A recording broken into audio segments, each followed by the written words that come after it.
இன்றைக்கி என்ன அப்படின்னா, ரொம்ப லேசியாக சோம்பேறித்தனமாக இருக்கும்போது ஒரு ஈஸி பிரேக்ஃபாஸ்ட்.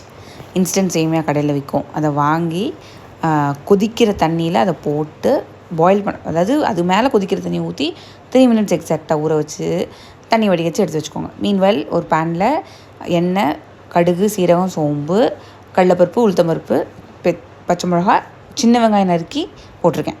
ஓகே, இப்போ இதை நல்லா வதக்கிட்டு இந்த கட்டர் இருக்குல்ல, அந்த சாப்பரில் தான் நான் வந்து இந்த வெங்காயத்தை நறுக்கினேன். ஈஸி பீஸி, ஏன்னா நம்ம லேசியாக இருக்கும் இல்லையா.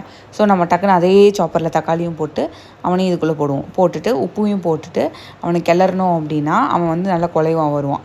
அதுக்கப்புறம் அதுக்கு மேலே கொஞ்சம் கரம் மசாலா, கொஞ்சம் மஞ்சத்தூள் எல்லாத்தையும் போட்டுட்டு நல்லா இது பண்ணோன்னா நல்லா அந்த எண்ணெய் லைட்டாக அங்கங்கே பிரிகிற மாதிரி நம்மளுக்கு தெரியும்.